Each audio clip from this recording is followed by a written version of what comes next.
Doctor Arun നമ്മോടൊപ്പം തിരുവനന്തപുരത്ത് നിന്നുണ്ട്. പക്ഷേ ആദ്യം ഞാൻ സുനിലേക്കാണ് പോകുന്നത്. സുനിൽ പറയൂ, പോര് മുറുകിയോ? പോര് മുറുകുകയാണ്. പോര് മുറുകുമ്പോൾ ഒരു മടിയുമില്ലാതെ എന്തും വിളിച്ചു പറയാൻ കഴിയുന്ന ഒരു സാഹചര്യത്തിലേക്ക് കാര്യങ്ങൾ മാറുകയാണ്. ഇന്ന് ഞാൻ രാഹുൽ ഗാന്ധിയുടെ പ്രസംഗം കേൾക്കുകയായിരുന്നു. രാഹുൽ ഗാന്ധിയുടെ പ്രസംഗം തുടങ്ങുന്നത് തന്നെ എങ്ങനെയാണ്? പ്രധാനമന്ത്രി നരേന്ദ്രമോദി ഏത് സംസ്ഥാനത്ത് പോയാലും അവിടെ പറയുന്നത് മന്ത്രി രാഷ്ട്രീയമാണ്. അവിടുത്തെ മതത്തെക്കുറിച്ച്, അവിടുത്തെ അമ്പലങ്ങളെക്കുറിച്ച്, അവിടുത്തെ ദൈവങ്ങളെക്കുറിച്ചൊക്കെയാണ് പ്രധാനമായും നരേന്ദ്രമോദി പറയാറുള്ളത്. പക്ഷേ കേരളത്തിലെത്തുമ്പോൾ ഇവിടെ അത് മോദി മറക്കുന്നു. അതിന് പ്രധാനപ്പെട്ട കാരണം മോദിയും പിണറായിയും സുഹൃത്തുക്കളാണ്, BJPയും CPMും സുഹൃത്തുക്കളാണ് എന്നാണ് രാഹുൽ ഗാന്ധിയുടെ പ്രധാനപ്പെട്ട ആരോപണം. അപ്പോൾ രാഹുൽ ഗാന്ധി പറയുന്നത് ശബരിമല വിഷയം മോദി ഉയർത്തുന്നേയില്ല എന്നതാണ് രാഹുൽ ഗാന്ധിയുടെ പ്രധാനപ്പെട്ട വിഷയം. ശബരിമല പരാമർശിക്കാതെയാണ് BJPയും അതുപോലെ തന്നെ പ്രധാനമന്ത്രി നരേന്ദ്രമോദിയും കേരളത്തിൽ പ്രചരണം നടത്തുന്നത് എന്ന് രാഹുൽ ഗാന്ധി ഇന്ന് പ്രസംഗിക്കുന്നത് കേട്ടു. ഇതാദ്യമായിട്ടല്ല, കഴിഞ്ഞ ദിവസങ്ങളിലൊക്കെ രാഹുൽ ഗാന്ധി കേരളത്തിൽ വന്നപ്പോൾ ഇതേ വാക്കുകൾ ആവർത്തിക്കുകയാണ്. പക്ഷേ തൊട്ടപ്പുറത്ത് ഇന്ന് തിരുവല്ല മണ്ഡലത്തിൽ പ്രധാനമന്ത്രിയുടെ റാലി ഉണ്ടായിരുന്നു. ആ റാലിയിൽ നിന്ന് നരേന്ദ്രമോദി പ്രസംഗിക്കുമ്പോൾ നരേന്ദ്രമോദി ഏറ്റവും അധികം കുറ്റപ്പെടുത്തുന്നത് പിണറായി വിജയനെയാണ്. ഇവിടെ ഇടതുപക്ഷം ശബരിമലയിൽ കൊള്ള നടത്തി, ആ കൊള്ളയുടെ പങ്ക് കോൺഗ്രസിന് കൂടിയുണ്ട് എന്ന തരത്തിൽ കോൺഗ്രസിനെയും ഇടതുപക്ഷത്തെയും ഒരേപോലെ ആക്രമിച്ചാണ് പ്രധാനമന്ത്രിയുടെ പ്രസംഗം അപ്പുറത്ത് നടക്കുന്നത്. പക്ഷേ അങ്ങനെയൊരു പ്രസംഗം അവിടെ പ്രധാനമന്ത്രി ഇന്ന് നടത്തുന്നുണ്ട്, കഴിഞ്ഞ ദിവസങ്ങളിലും നടത്തിയിട്ടുണ്ട്.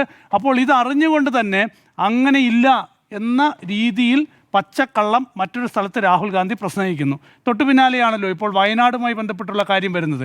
2 ദിവസം മുൻപാണ് VD സതീശൻ പറഞ്ഞത്, പ്രതിപക്ഷ നേതാവ് VD സതീശൻ പറഞ്ഞത്, വയനാട്ടിലെ കാര്യം നിങ്ങൾ അറിഞ്ഞില്ലേ? വയനാട്ടിൽ കോൺഗ്രസ് പിരിച്ച പണം ഉപയോഗിച്ച് അവിടെ കോൺഗ്രസ് വാങ്ങിയ ഭൂമിയിൽ ഇതാ ആളുകൾക്ക് നൽകാനുള്ള വീട് നിർമ്മിച്ച് തുടങ്ങി എന്നാണ് VD സതീശൻ പറഞ്ഞത്.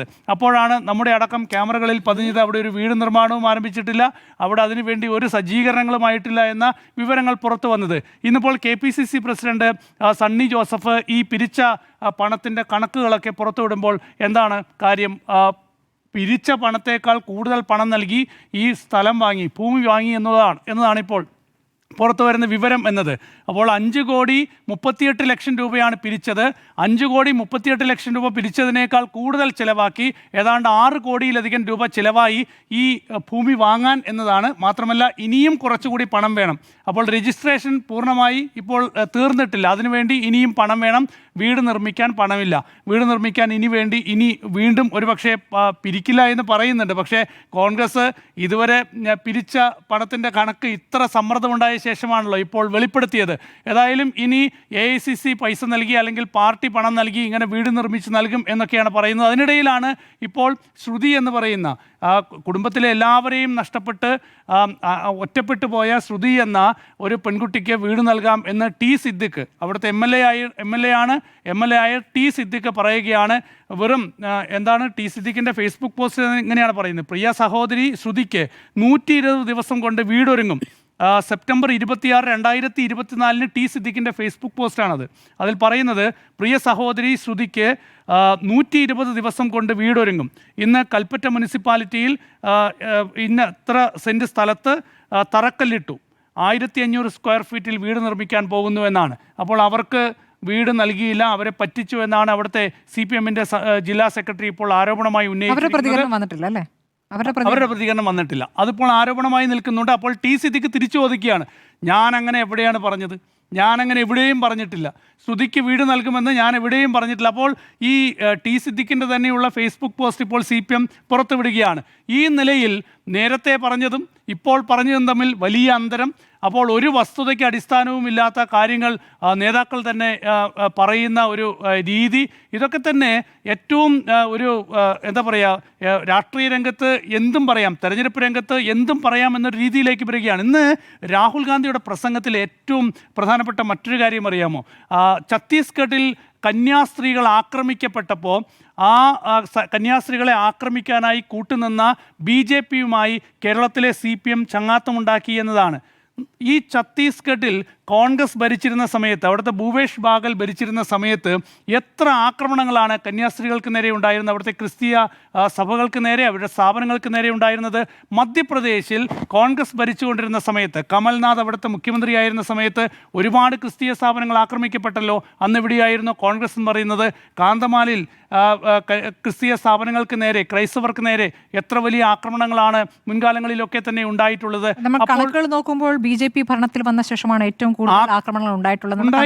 പക്ഷെ അതിന് മുൻപും സഭ തന്നെ പലയിടങ്ങളിൽ ഞാൻ ഇക്കഴിഞ്ഞ ക്രിസ്മസ് മോദിക്ക് വേണ്ടിയിട്ടാണോ ഈ വാദം? അല്ല, ഞാൻ മോദിക്ക് വേണ്ടി വാദിക്കുന്നതല്ല. പക്ഷെ ഇവിടെ വന്ന് CPM-ഉം BJP-യും സഖ്യമാണ് എന്ന് പറയാൻ രാഹുൽ ഗാന്ധിക്ക് നാണമില്ലേ എന്നാണ് എന്റെ ചോദ്യം. അങ്ങനെ ചോദിക്കുമ്പോൾ CPM ഇപ്പോൾ BJP-ക്ക് വേണ്ടി വാദിക്കുന്നു.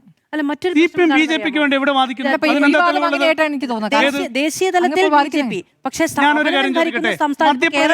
മധ്യപ്രദേശിൽ കേരളത്തിൽ ഉണ്ടാകുന്നില്ലോ. എന്തുകൊണ്ടാണ്? കേരളത്തിൽ ഇവിടെ മതേതരമായ ഒരു സാഹചര്യം ഉണ്ട് എന്നുള്ളത് കൊണ്ടല്ലേ. അതുപോലെ കോൺഗ്രസ് ഭരിച്ച സംസ്ഥാനങ്ങൾ പക്ഷേ ആ കരുതൽ കൊടുത്തിട്ടില്ല ക്രിസ്ത്യാനികൾക്ക് എന്നാണ് മധ്യപ്രദേശിൽ.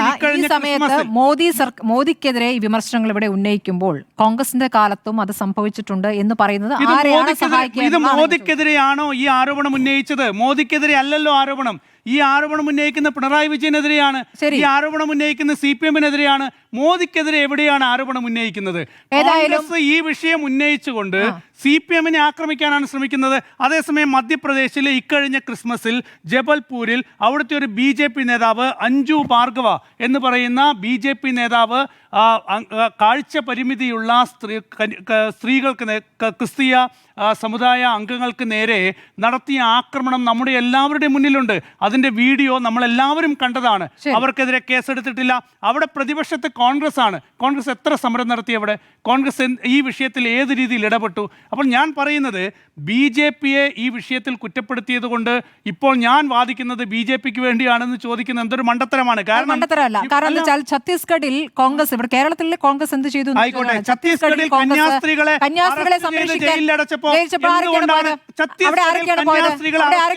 കേരളത്തിൽ കോൺഗ്രസ് നേതാക്കൾ പോയില്ലേ? ഇവിടുത്തെ BJP നേതാക്കൾ പോയിരുന്നു. കയറാൻ വേണ്ടി ശ്രമിക്കുകയായിരുന്നു. അങ്ങേക്ക് അതിലൊരു വാദമില്ല. അവിടുത്തെ ഭൂപേഷ് ബാഗൽ ഉൾപ്പെടെയുള്ള കോൺഗ്രസ് നേതാക്കൾ എവിടെയായിരുന്നു? കേരളത്തിൽ കോൺഗ്രസ് ഇവിടെ ഈ സഖ്യം എന്ന് പറയുന്ന കാരണമുണ്ട്. ഇവിടെ ഡീൽ എന്ന് പറയുന്ന കാരണമുണ്ട്. ഇവിടെ ഡീൽ എന്ന് പറയുന്ന കാരണമുണ്ട്. ഇവിടെ BJP അവർക്ക് ശക്തിയുള്ള സ്ഥലങ്ങളിൽ സ്ഥാനാർത്ഥികളെ നിർത്താത്ത ഘട്ടത്തിലാണല്ലോ ആ വിഷയം ഉയർന്നു വന്നത്. അതുമായി ബന്ധപ്പെട്ട് CPM-ന് ഒരു ഘട്ടത്തിലും ഒരു പരാതി ഉണ്ടായിരുന്നില്ല എന്നാണ് സംശയം ഉണ്ടാക്കുന്നത്. അതാണ് ഈ ഡീൽ എന്ന ആരോപണത്തിന്റെ അടിസ്ഥാനം. അതാണ് സ്റ്റാലിനെയോ മമതയോ പോലെ ഈ ഡൽഹി വെല്ലുവിളികൾ നേരിടുന്നില്ല പിണറായി വിജയൻ എന്നുള്ളത് കേരളത്തിലൊരു വിഷയം തന്നെയാണ്. കേരളം കേന്ദ്രവുമായി സമന്വയത്തിലാണ് പോകുന്നത് എന്നുള്ളതിന്റെ ഒരുപാട് തെളിവുകൾ വിഭജന രാഷ്ട്രീയത്തിന്റെ ഒരു ഭാഗമായി തന്നെയാണ്. അതിന്റെ ഉറച്ച നിലപാടാണ്. കാരണം പാലക്കാട്ട് ഡീൽ എന്ന ആരോപണം ഉന്നയിച്ചത് കോൺഗ്രസ് ന്യൂനപക്ഷ വോട്ടുകൾ സ്വന്തമാക്കാൻ വേണ്ടിയാണ്. സമുദായത്തിന് നേരെയുള്ള സുനിൽ ഈ നിമിഷം വരെ സംസാരിക്കുമ്പോൾ മോദിയുടെ പ്രസംഗവുമായി ബന്ധപ്പെട്ട സുനിൽ ഒരു പരാതിയുമില്ല. ഞാൻ മോദിയുടെ പ്രസംഗത്തിൽ നരേന്ദ്രമോദിയുടെ നിലപാടുകളെ, രാഷ്ട്രീയത്തെ ശക്തമായി എതിർക്കുന്ന ഒരാളാണ് ഞാൻ. മോദിയുടെ പ്രസംഗത്തെയും വളരെ ശക്തമായി എതിർക്കുന്നു. പക്ഷേ മോദി ഇത് പറഞ്ഞില്ല എന്ന് പറഞ്ഞുകൊണ്ട് രാഹുൽ ഗാന്ധി തൊട്ടപ്പുറത്ത് പ്രസംഗിക്കുകയാണ്. എന്നിട്ട് മോദിയും പിണറായി വിജയനും സുഹൃത്തുക്കളാണ്, തോളിൽ കയറ്റ് നടക്കുന്നു, ഇവിടെ CJP ആണ് എന്നൊക്കെ ആരോപണം ഉന്നയിക്കുന്നതിലാണ് പ്രശ്നം എന്നാണ് ഞാൻ പറഞ്ഞത്. തന്നെ പറയുന്നുണ്ട്. ഒന്ന്, 2022 ക്രിസ്മസിലും 2023 ന്യൂ ഇയറുമായി ബന്ധപ്പെട്ട് അവിടെ ക്രിസ്ത്യൻ വിഭാഗങ്ങൾക്കെതിരെ വലിയ ആരോപണം ഉണ്ടായപ്പോൾ കോൺഗ്രസ് അതുമായി ബന്ധപ്പെട്ട് യാതൊരു പ്രശ്നവും ഉണ്ടാക്കിയില്ല. മാത്രമല്ല ഛത്തീസ്ഗഡിൽ ഈ പറയുന്ന ഇപ്പോൾ ദുരുപയോഗം ചെയ്യുന്ന ഈ നിയമം അതെപ്പോഴാണ് വന്നത്? അത് വിഭജിക്കുന്ന സമയത്ത് കോൺഗ്രസ് ആണ് അവിടെ അധികാരത്തിൽ. അപ്പോഴും ആ നിയമം അതേപടി അങ്ങനെ തന്നെ അഡാപ്റ്റ് ചെയ്യാനുള്ള സാഹചര്യം ഉണ്ടാക്കിയത് ആരാണെന്ന് കൂടി മുഖ്യമന്ത്രി ചോദിക്കുന്നുണ്ട്. ശരി, ഇനി ഒരു കാര്യം എനിക്ക് പറയാനുണ്ട്. കാരണം പാലക്കാട്ട് കോൺഗ്രസ് ഈ ഡീൽ ആരോപണം ഉന്നയിച്ചത് ന്യൂനപക്ഷ വോട്ടുകളെ സ്വന്തമാക്കാൻ വേണ്ടിയാണല്ലോ, ന്യൂനപക്ഷ വോട്ടുകളെ ഭീതിയിലാക്കാൻ വേണ്ടിയാണല്ലോ. ഇപ്പോൾ FCRA എന്നുള്ള ബില്ലുമായി ബന്ധപ്പെട്ട വിഷയം ഉയർത്തുന്നു. അത് ഗൗരവമായ വിഷയം തന്നെയാണ്. ക്രിസ്തീയ സമൂഹത്തിലാകെ വലിയ ആശങ്കയുണ്ടാക്കുന്ന ഒരു വിഷയം തന്നെയാണത്. പക്ഷേ ഈ വിഷയത്തിനൊപ്പം ഛത്തീസ്ഗഡിൽ കന്യാസ്ത്രീകളെ ആക്രമിച്ച വിഷയം ഉന്നയിച്ചുകൊണ്ട് നേരെ BJP-യെ കൊണ്ട് CPM-ന്റെ തൊഴുത്തിൽ കെട്ടുകയാണ്. BJP കൊണ്ട് CPM-നെ തൊഴുത്തിൽ കെട്ടുകയാണ്. അപ്പോഴും സോണിയാഗാന്ധിയുടെ വീട്ടിൽ എങ്ങനെയാണ് സ്വർണ്ണക്കൊള്ളയ്ക്ക് കൂട്ടുനിന്ന ഉണ്ണികൃഷ്ണൻ പോറ്റിയും അതുപോലെ ഗോവർദ്ധനും കയറിയത് എന്ന കാര്യത്തിൽ ഇപ്പോഴും കോൺഗ്രസ് മറുപടി പറഞ്ഞു. ശരിയാണ്, ആ ചോദ്യം BJP ആവർത്തിച്ച് ചോദിക്കുന്നുണ്ട്. അപ്പോൾ BJP BJP-യുടെ ചോദ്യം മാറ്റിവെക്കാം. CPM ആ ചോദ്യം ചോദിച്ചിട്ടുണ്ടല്ലോ. ചോദിക്കുമ്പോൾ അവിടെ നിന്ന് ജയിലിൽ നിന്ന് സ്വാഭാവിക ജാമ്യത്തിൽ ഇറങ്ങിയ ആളുകളുടെ കാര്യത്തിൽ കൂടി വിസ്തീർണം നൽകണം, അത്രേ ഉള്ളൂ.